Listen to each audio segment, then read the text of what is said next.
Napoléon se méfie de Paris.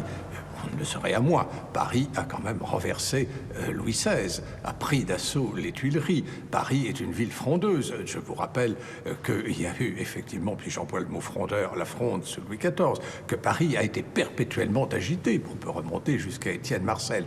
Bref, Paris fait les révolutions, Paris fait peur. Et Paris fait peur à Napoléon.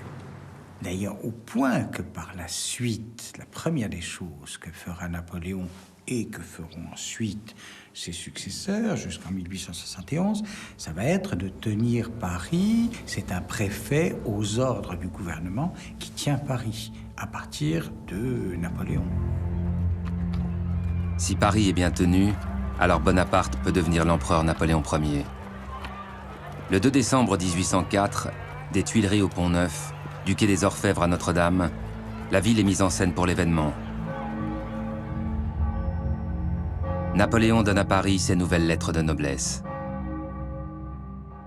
Paris est désormais, après le sacre, la capitale d'un empire qui va devenir de plus en plus étendu et qui va pratiquement englober un tiers au moins de l'Europe. Napoléon va imaginer la capitale du grand empire. Il s'inspire de Rome, il y inscrit dans le paysage ses succès militaires. Sur la place Vendôme, Napoléon fait ériger une colonne de bronze pour commémorer la bataille d'Austerlitz. Inspirée de la colonne Trajane de Rome, elle s'élance sur 44 mètres. Son fût, constitué de 98 tambours de pierre, est recouvert d'une chape coulée avec le bronze des canons pris aux armées ennemies. Elle est surmontée d'une statue de Napoléon Ier en César Imperator.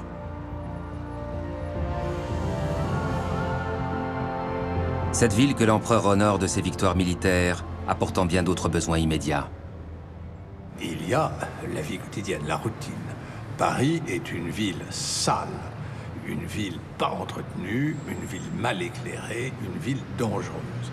Donc il a fallu mettre un peu d'ordre, un peu de clarté, un peu de propreté dans Paris.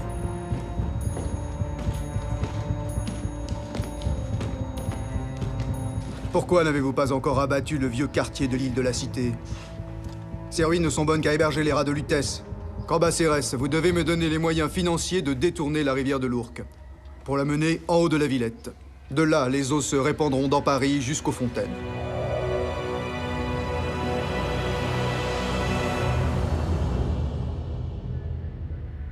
Il y a un problème essentiel, c'est celui de l'eau.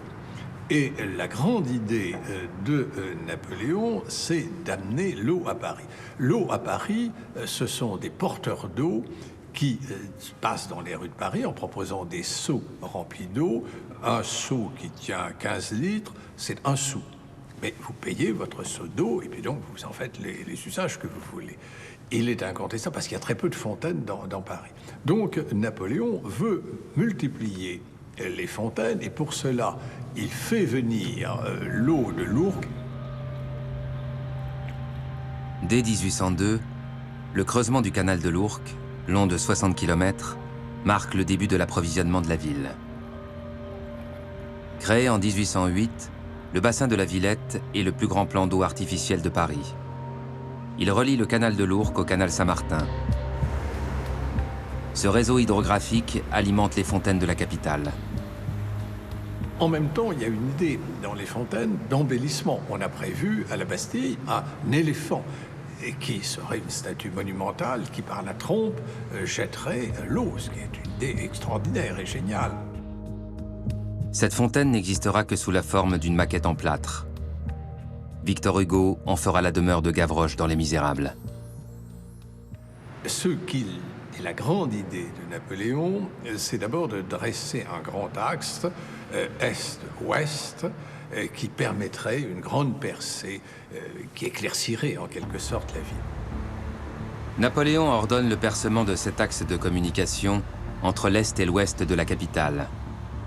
Ornée de bâtiments aux façades élégantes, caractéristiques du néoclassicisme de l'époque, la rue prend le nom de la plus célèbre bataille de sa campagne d'Italie, Rivoli. Mais Napoléon rêve surtout d'un projet pharaonique à la hauteur de son rang d'empereur. Le palais du roi de Rome, imprimera à jamais le caractère impérial de Paris.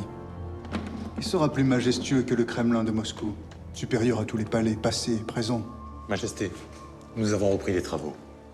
Bientôt, nous pourrons relier le bois de Boulogne à la porte Maillot, jusqu'à la colline de Chaillot. Nous en ferons une cité administrative et militaire.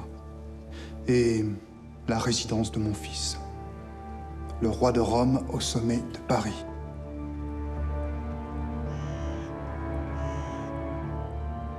À la naissance de son fils, en 1811, Napoléon songe à construire un nouveau palais pour accueillir la famille impériale.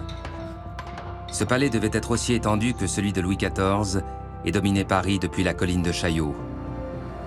Mais le destin en a décidé autrement. Alors que Paris avait été la capitale de l'Empire, voilà, c'est la fin, le rideau va tomber. Enfin, il tombera en 1815, mais il tombe déjà en 1814. Les Alliés entrent dans Paris.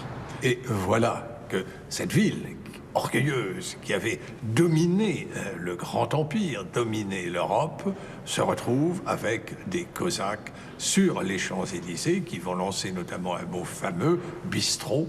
Bistrot, ça veut dire vite, servez-moi vite. Bref, les Cosaques sont sur les Champs-Élysées et là, le rideau tombe. Faute de temps et de moyens, les grands projets d'aménagement et d'embellissement de Paris restent en chantier.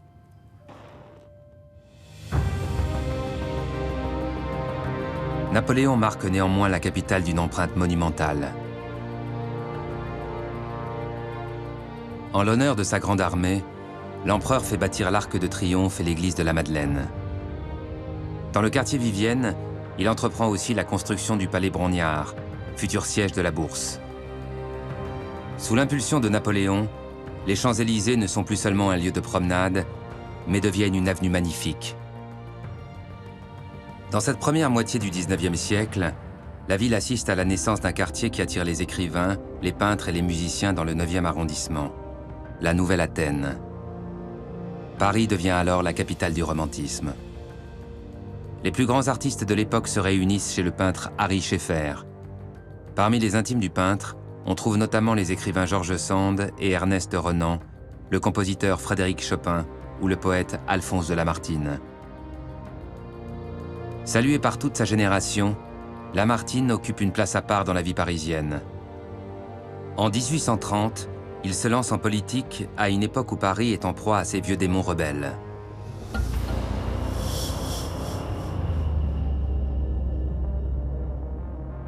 Paris, dans cette première moitié du XIXe siècle, apparaît souvent comme une ville qui serait dans un état de quasi-permanence insurrectionnelle.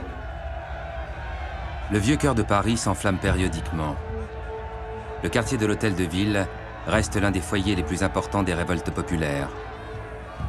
En 1830, la capitale doit de nouveau faire face à une révolution. La révolution de 1830 est vraiment une révolution bourgeoise.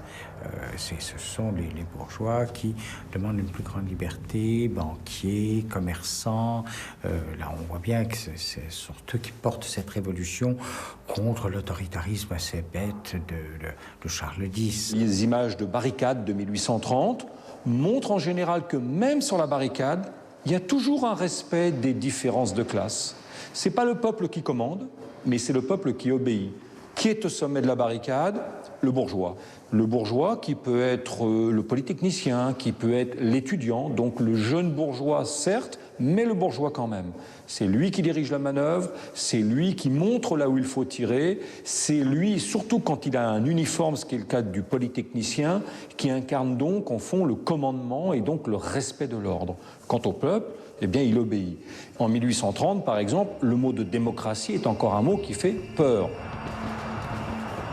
En juillet 1830, dirigé par les bourgeois, le peuple parisien se soulève, dresse des barricades et affronte les forces armées de Charles X.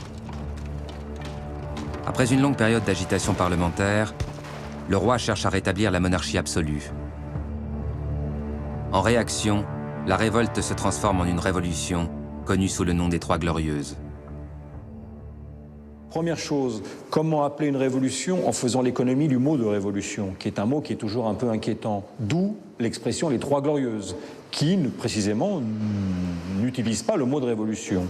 Deuxième chose, en insistant sur le mot de trois glorieuses, ça veut dire qu'on lui donne une limite chronologique. On a fait 3 jours de révolution, pas 4, pas 5, pas 6, mais 3 journées. C'est donc toujours l'idée qu'une révolution, c'est quelque chose qui doit s'achever le plus vite possible, parce que sinon, on ne sait jamais jusqu'où ça peut aller.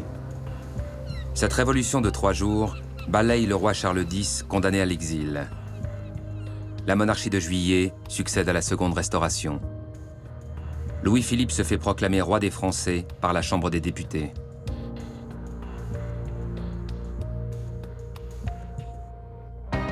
En commémoration des 3 Glorieuses, la colonne de Juillet est élevée sur le haut lieu des révolutions parisiennes, la place de la Bastille. Son fût en bronze porte le nom des 504 victimes. Face aux tensions sociales et à la misère grandissante, la bourgeoisie parisienne migre toujours plus vers l'ouest de la capitale. Ravageant les quartiers populaires de Paris, les grandes épidémies de choléra se propagent dans les rues étroites, tortueuses et insalubres du centre. En 1832, on relève 30 000 victimes dans la capitale. La morgue déborde de cadavres, arrivés par péniche sur la Seine. À cette époque apparaissent les théories hygiénistes mises en œuvre par le préfet Rambuteau. Il entreprend d'assainir la ville en donnant de l'eau, de l'air et de l'ombre aux Parisiens. Mais les inégalités sociales se creusent toujours plus. La division sociale dans Paris, en fait, elle est à la fois relativement identique à celle que l'on pourrait observer de nos jours et assez sensiblement différente. Pourquoi identique? Parce que, comme aujourd'hui, il y a des beaux quartiers et puis il y a des quartiers pauvres. Alors, la division traditionnelle Paris-Ouest, Paris-Est n'est pas nouvelle. Vous la trouvez sur une grande partie de l'histoire de Paris et je ne pense pas qu'elle soit complètement terminée aujourd'hui. Mais en revanche, il y a peut-être une plus grande proximité entre les différentes classes sociales, tout simplement parce qu'il y a des phénomènes qui n'existent plus aujourd'hui. Marchandes de friture ou des 4 saisons, de pain ou de gâteaux, commissionnaires ou porteurs d'eau, au XIXe siècle, les rues de Paris regorgent de toutes sortes de petits métiers qui génèrent une proximité sociale très relative. En 1840, le président du Conseil, Adolphe Thiers, négocie avec les Anglais le retour des cendres de Napoléon Ier à Paris. Il veut redorer le blason du roi Louis-Philippe. Le 15 décembre, au cours d'une cérémonie populaire et grandiose, le char funèbre entre à Paris. Sur le trajet, 1 million de Parisiens n'hésitent pas à crier « Vive l'empereur !». Le cortège pénètre aux Invalides où il est accueilli par le roi en personne. Napoléon Ier repose désormais en l'église du Dôme, selon le vœu qu'il avait exprimé à Sainte-Hélène. « Je désire que mes cendres reposent sur les bords de la Seine, au milieu de ce peuple français que j'ai tant aimé. » Le principal bénéficiaire de l'opération est le courant bonapartiste. En 8 ans, il porte au pouvoir Louis-Napoléon Bonaparte, neveu de l'empereur. En cette année 1848, la paix est encore loin.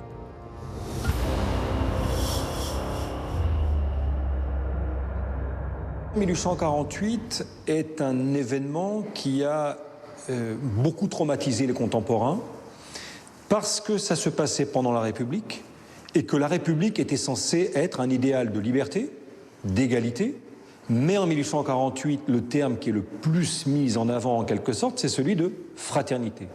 Or, juin 1848, c'est la guerre civile. Le régime de la monarchie de Juillet est usé. La crise politique et économique aggravée. Le mécontentement social atteint son paroxysme.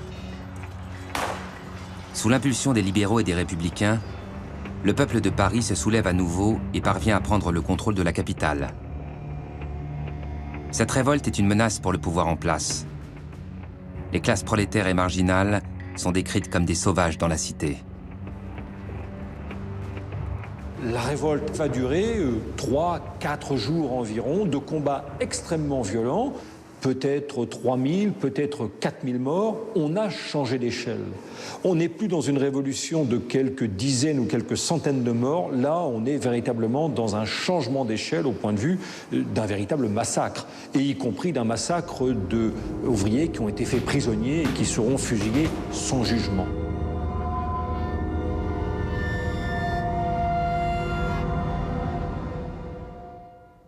La révolution de 1848, c'est vraiment l'idée de se débarrasser du régime monarchique pour aboutir à un régime républicain. Il y a d'ailleurs des élections qui se font. Donc changement de régime, c'est déjà plus une révolution, car on veut aboutir à un changement de régime. Et ce changement de régime intervient en février 1848. Louis-Philippe doit quitter le pouvoir. On brûle son trône au pied de la colonne de Juillet, place de la Bastille. Les révolutionnaires s'emparent du palais Bourbon et font proclamer un gouvernement provisoire. La Deuxième République française est née. Lamartine est nommé ministre des Affaires étrangères. Le gouvernement républicain, donc, qui arrive au pouvoir en février 1848, va adopter toute une série de mesures qui étaient évidemment attendues. Parmi les plus importantes, la limitation de la durée du travail, 10 heures à Paris, 11 heures en province, l'abolition de l'esclavage et le suffrage universel masculin. Pour la première fois de leur histoire, les Français vont voter.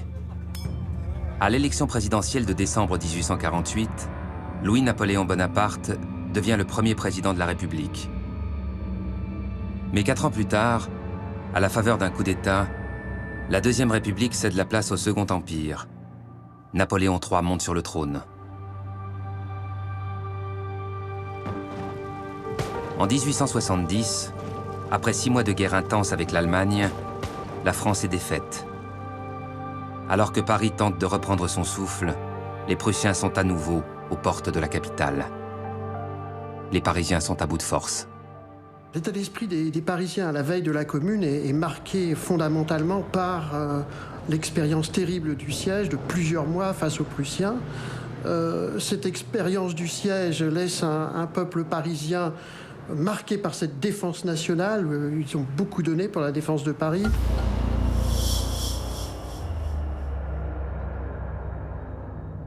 Les 2 mots qui comptent, c'est Commune et Paris. Donc c'est la ville et c'est son peuple qui s'insurge. La révolution de 1871, c'est la révolution populaire, parce qu'elle émane du peuple. Le 18 mars, durant la nuit, Adolphe Thiers et son gouvernement envoient l'armée pour récupérer les canons disposés sur la butte. Mais le peuple de Montmartre n'est pas disposé à rendre ses armes payées par l'argent des Parisiens. Les insurgés, nommés les communards, s'opposent à la troupe. Le premier moment de la Commune, c'est effectivement le 18 mars sur la butte Montmartre. Au petit matin, arrivent sur Montmartre les premières travailleuses. Ce sont les blanchisseuses qui voient les soldats atteler les pièces et les emmener. Elles se précipitent vers les combattants et les soldats, elle leur dit non, arrêtez, arrêtez. Elles alertent le comité de vigilance de Montmartre. Et puis on appelle aussi la garde nationale, les soldats qui étaient les Parisiens mobilisés pour la défense de Paris. Tout ça fraternise pendant quelques heures et à un moment le général est excédé. Il dit à la foule de s'écarter. La foule ne veut pas s'écarter. Alors il dit à ses soldats de mettre en joue. Et à un moment il dit feu, tirez.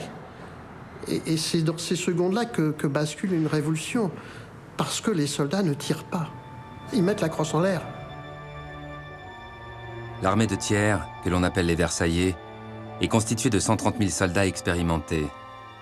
Ils ont face à eux une dizaine de milliers d'hommes issus de la garde nationale et du peuple. Les communards dressent des barricades à Montmartre, à Ménilmontant et au faubourg Saint-Antoine. C'est le début de l'insurrection.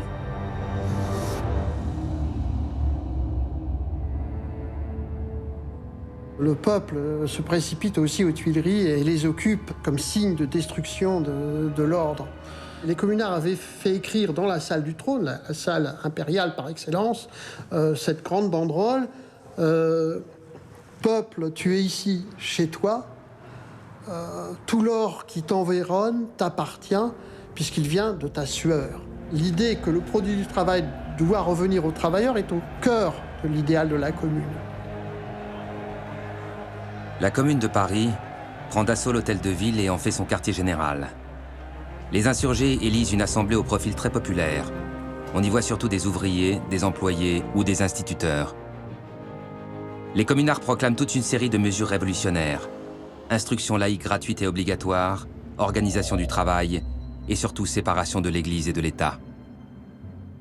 Là, il y a vraiment une révolution, on veut changer la société. Là, il y a une vraie volonté de changer la société, de changer les conditions de vie, de changer les rapports humains. C'est pas qu'une révolution communautariste ou communiste, non, c'est une révolution des mœurs de la société, des rapports hommes-femmes, femmes-enfants, tout ça est vraiment pensé. Il y a toutes les idées qui fusent, et c'est en ça que c'est une révolution qui est extrêmement importante. À partir du milieu d'avril et de la fin du mois d'avril, on se rend compte à la commune que, malheureusement, il est bien probable qu'il y ait une attaque des Versaillais et que le rêve fédéraliste ne se réalisera pas et que la bataille aura lieu dans Paris. Les communards dressent des barricades militaires dans toute la capitale. Le peuple de Paris est prêt à l'affrontement. Les premiers combats conduisent à des fusillades de prisonniers fédérés par les Versaillais. En rétorsion, les communards arrêtent des otages et menacent de les fusiller si les Versaillais continuent de fusiller les prisonniers.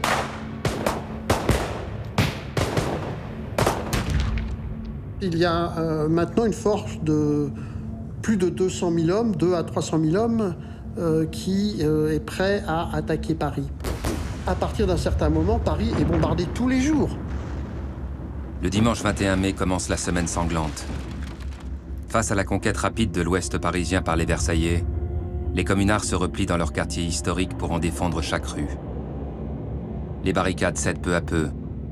Le 23 mai, la butte Montmartre tombe aux mains des Versaillais.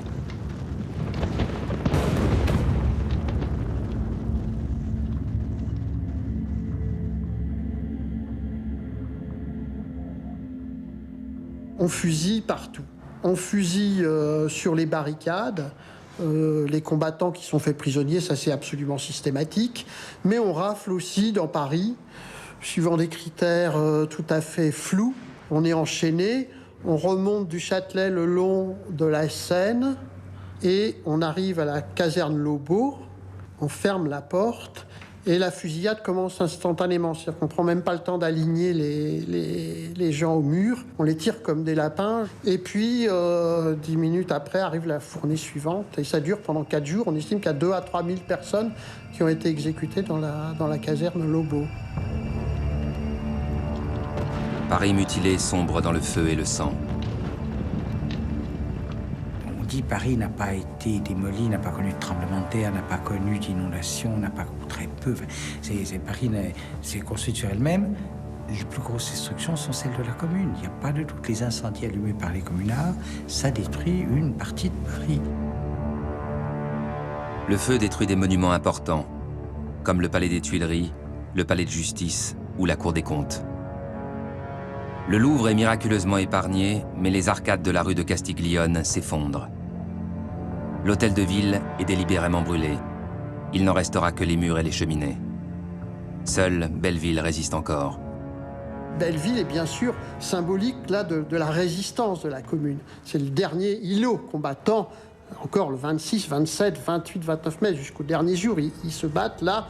Et le Père-Lachaise, qui est au cœur de Belleville, avec le mur des fédérés, sera aussi un élément fort.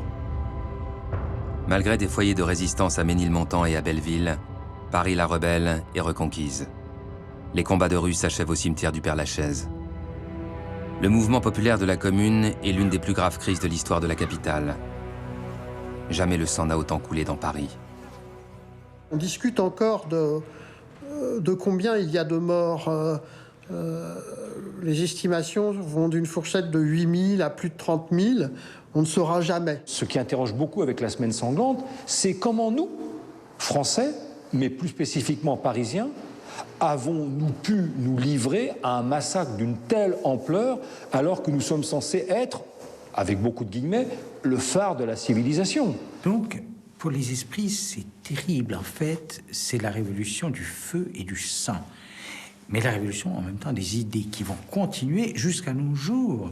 Et encore aujourd'hui, bien des idées qui sortent sont des idées que l'on voit apparaître sous la Commune. Première révolution prolétarienne au monde, la Commune met fin à plus de 60 ans d'insurrection. Les révolutions du peuple parisien ont dicté l'évolution politique du pays.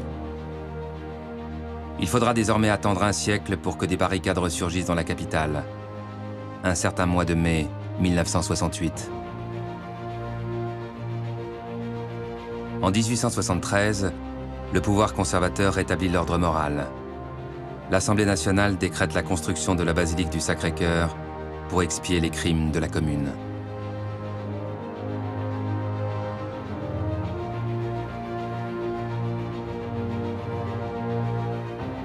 Façonné par les splendeurs et les drames de son histoire, Paris l'incandescente est le foyer des rêves de liberté de tout un peuple. La ville lumière reste en quête de son éclat. La puissance de son passé porte la capitale vers la modernité.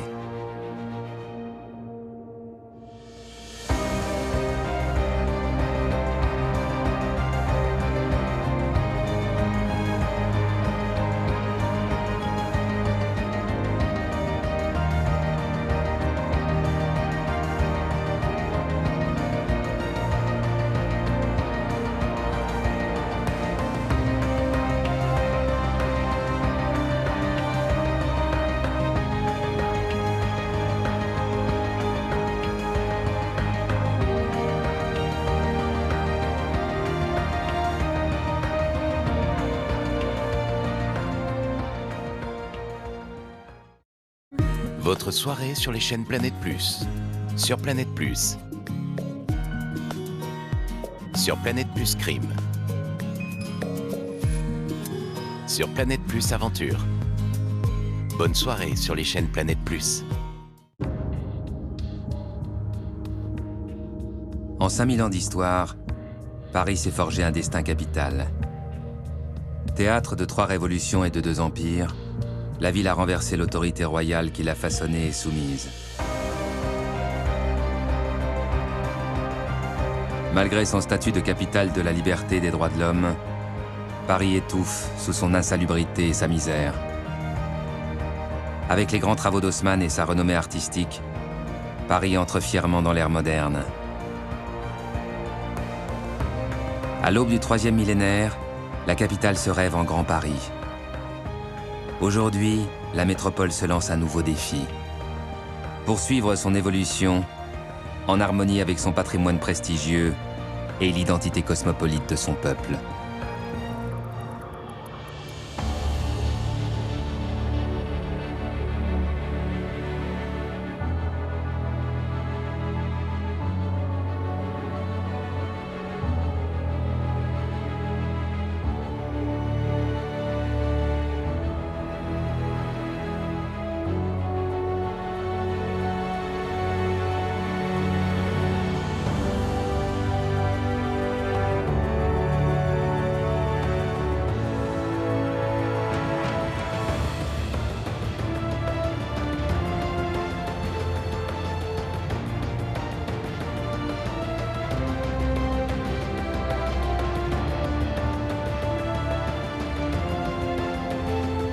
Le 19e siècle métamorphose Paris.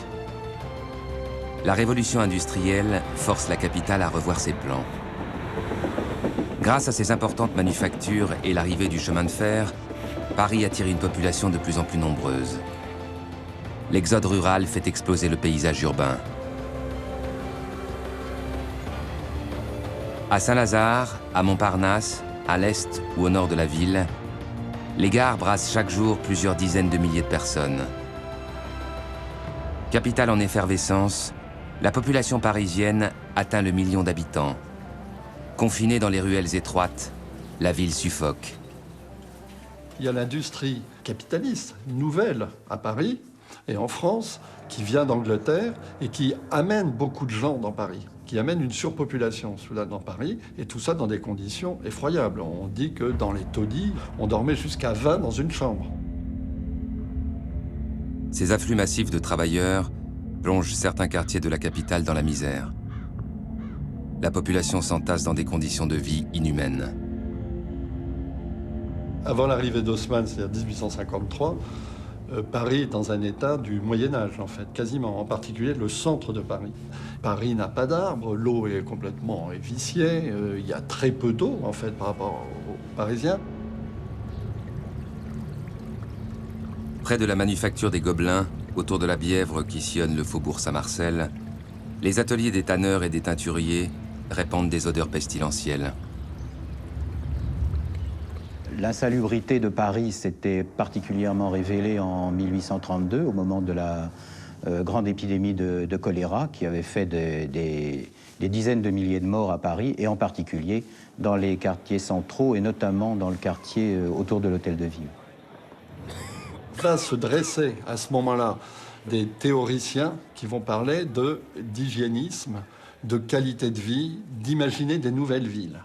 Alors ça va influencer évidemment beaucoup de gens, et en particulier Napoléon III, qui, nous l'oublions pas, est en exil en Angleterre avant d'être élu président de la République, et qui est dans une ville moderne, la plus moderne de l'Europe à l'époque. Proclamé empereur en 1851, Napoléon III entend faire de Paris la capitale phare d'un État moderne et prospère. Il va trouver un homme à la hauteur des rêves qu'il nourrit. Les murs de Paris vont trembler pour offrir à la ville un plus grand éclat.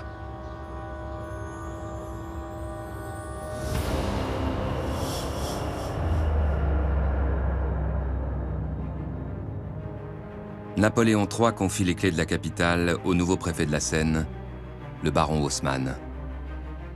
Alors, Napoléon III fait le bon choix en choisissant Haussmann, parce que c'est un type, d'abord c'est une baraque, c'est un type qui fait plus d'1m90 à l'époque, ça impressionne évidemment.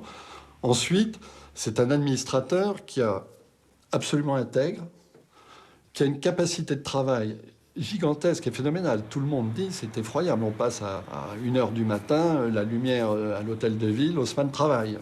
À 5h du matin, Haussmann travaille. Donc il a une capacité de travail absolument invraisemblable. Pour la première fois, en fait, on va imaginer de transformer une ville dans sa globalité, alors que la ville continue à vivre. On porte la superficie de Paris jusqu'aux fortifications qui avaient été construites dans les années 1840 pour protéger Paris.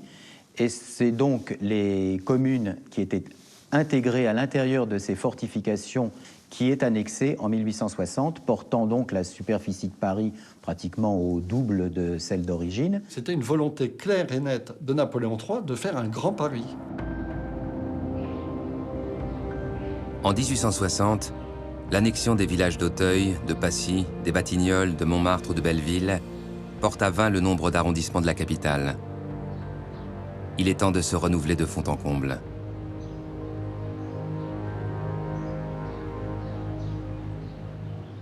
Alors Napoléon III décide d'ouvrir Paris.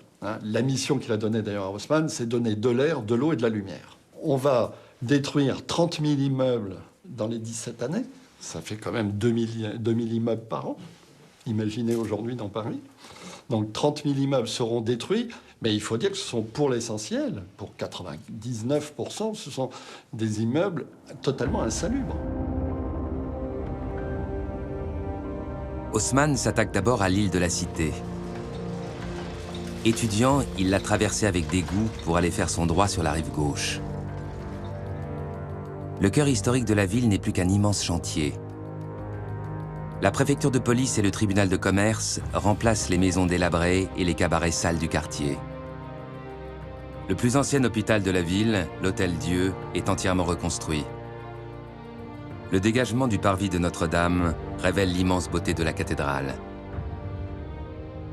Sur la rive droite, dans le cœur marchand qui fait vivre la capitale depuis l'an 1000, Napoléon III ordonne à Haussmann et à son architecte, Victor Baltard, la construction de vastes parapluies de verre.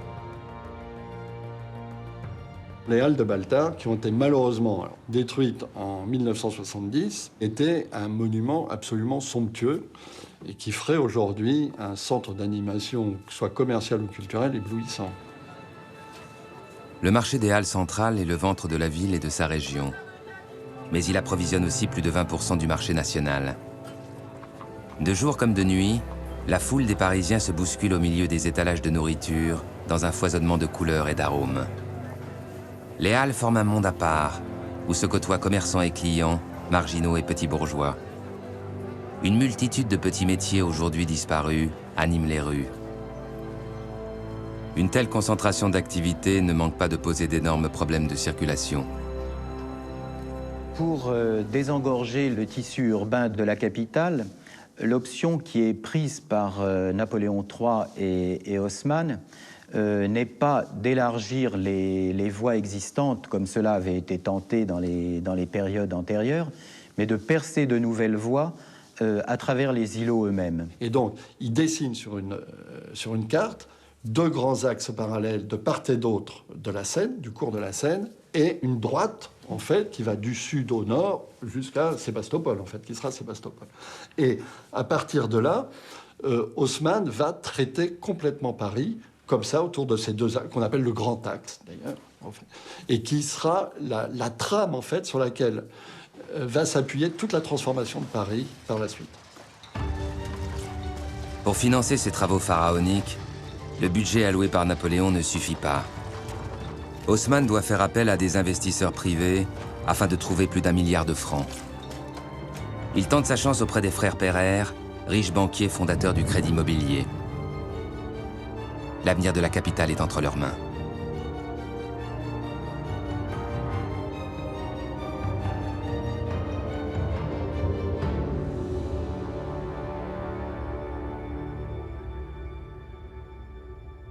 Nous savons que vous n'avez pas d'acquéreur. Non seulement vous nous demandez d'acheter les terrains, mais vous nous imposez un cahier des charges très contraignant. Et très onéreux. Bâtir des immeubles de 6 étages, des arcades, des galeries marchandes. J'ai conçu un quartier harmonieux, rien de plus. Je vous en propose 460 francs le mètre carré.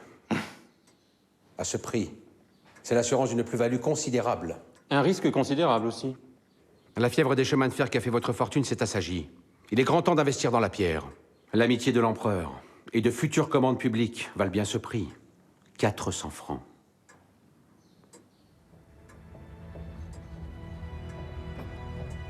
Pour moins de 400 francs le mètre carré, les frères Pereire contribuent largement aux grands travaux d'Haussmann. Les prix flambent. Les Pereire achètent, cèdent, échangent et investissent dans des endroits clés de la capitale. Rue de Rivoli, sur la plaine Monceau ou place de l'Opéra. De Montparnasse à la Bastille, en passant par le faubourg Saint-Honoré et l'île de la Cité, Paris change de visage.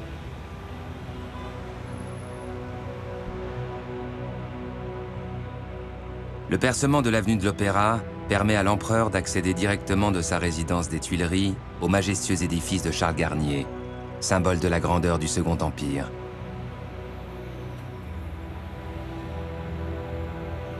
Le boulevard Haussmann devient le refuge des grands magasins, nouveau temple de la consommation moderne. La métamorphose de Paris bouleverse aussi les manières de vivre et de consommer des Parisiens, surtout des Parisiennes. Capitale de la mode et du luxe, Paris devient le repère des femmes du monde. Un autre élément d'ouverture et de lumière, en fait, c'est de créer des places, en fait, des grandes places, le long des tracés pour casser et rythmer en même temps ces avenues nouvelles qu'on crée. On peut citer à l'ouest l'aménagement de la place de l'Étoile, qui est une des grandes réussites d'Haussmann, avec la création d'une place rayonnante, y compris avec la création d'avenues, d'ailleurs, qui ne servent pratiquement à rien, sauf à la beauté de la chose. Avec ses larges avenues bordées de trottoirs, la ville devient un lieu privilégié de promenade et d'échange. Le soir venu, l'ambiance est à la fête sur le boulevard du Crime. Le boulevard du Crime était situé très exactement à ce qui est aujourd'hui la place de la République et qui regroupait énormément de théâtre et d'animations diverses, avec des battleurs, des montreurs, de monstres, d'ours, de tout ce que vous voulez, et qui était très très couru par les Parisiens, qui venaient se divertir évidemment là. Alors ça s'appelait le boulevard du crime, pourquoi? Parce que dans tous ces théâtres, en fait, on jouait des pièces où les gens s'assassinaient très gaiement. Au milieu du 19e siècle, Paris n'a jamais été aussi sûr. Haussmann généralise l'éclairage au gaz. Les réverbères se multiplient. Avec Haussmann, la ville devient complètement éclairée absolument partout. Georges Sand décrira d'ailleurs qu'on peut peut-être critiquer les voies toutes droites d'Haussmann. Il n'empêche qu'on peut même s'y promener tranquillement, les mains dans les poches, la nuit comme de jour, en fait, sans risque d'être cambriolé, attaqué, n'importe quoi par un malfaiteur, puisqu'on voit tout et on se promène très librement au milieu des arbres. En plus des réverbères gérés matin et soir par l'allumeur, des fontaines, des horloges, des kiosques à journaux, des Vespasiennes habillent les rues pour la commodité et le plaisir des promeneurs.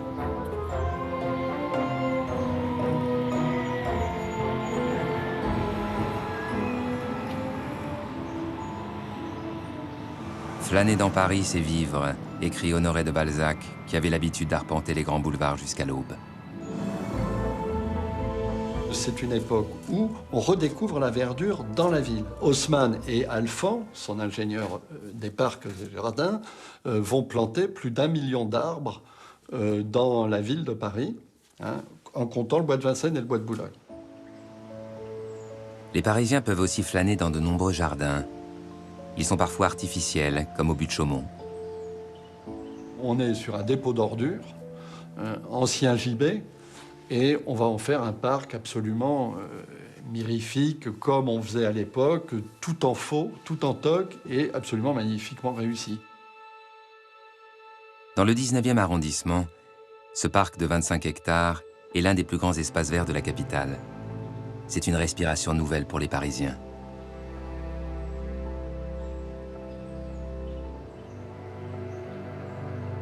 Il y a une vraie volonté d'organiser tous ces parcs et ces jardins et de donner vraiment, ça fait partie de l'air et de la lumière et de la verdure, en fait. C'est la mission originelle, en fait, d'Haussmann dans Paris. Il y a toute une autre œuvre qu'a faite Haussmann, qui était plus son œuvre à lui que celle de Napoléon III, c'est l'eau et les égouts. Ils ont construit 600 km d'égouts sous les rues de Paris, et avec des collecteurs absolument gigantesques, énormes, à tel point que c'était devenu quelque chose de très chic d'aller visiter les égouts de Paris. Et la haute société se mettait dans ses plus beaux éléments, ses plus beaux atours, pour aller visiter les égouts. Mais derrière cet éblouissement, bien sûr, c'était un assainissement formidable, en fait, de la ville. En 17 ans, Haussmann a multiplié par 10 la capacité d'eau des Parisiens, en fait, mais surtout par 10, et une eau parfaitement saine. Ils ont détourné des sources à plus de 200 km à la ronde de Paris. Ils ont créé des systèmes d'aqueducs et ils ont ramené de l'eau avec des grands réservoirs de Ménilmontant, où il y avait des réservoirs, et une eau parfaitement saine qui repartait absolument partout dans Paris. Sur les sommets de la ville, de gigantesques réservoirs approvisionnent la capitale grâce aux sources du bassin parisien. On n'a plus besoin de se faire porter l'eau de la Seine jusqu'à son domicile. Désormais, c'est eau et gaz à tous les étages.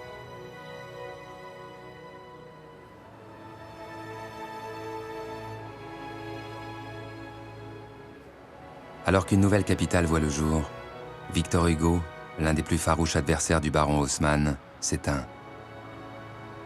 Plus d'1 million de Parisiens se rassemblent le 1er juin 1885 pour célébrer la mémoire du grand auteur.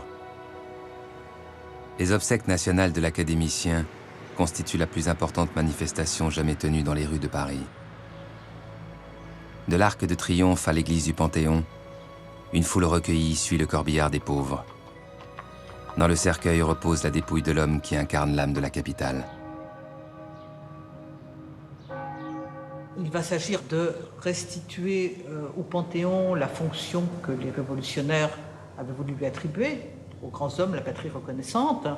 Et n'oublions pas que dans un pays comme la France, les grands hommes, ce ne seront pas les militaires, ce ne seront pas les chefs d'État, ce seront les écrivains. Ce seront les écrivains, ce seront les savants, et on est bien là dans cette France qui se donne, qui se veut comme l'héritière des Lumières. Et c'est Paris. Et c'est Paris qui, d'un seul coup, se voit réintroduit dans un rôle non plus de cette ville dangereuse, ville des révolutions, mais de Paris capitale, de Paris en tant qu'elle exprime la France et ses valeurs nouvelles. En cette fin de siècle, Paris s'apprête à faire une entrée fracassante dans la cour des grandes capitales modernes.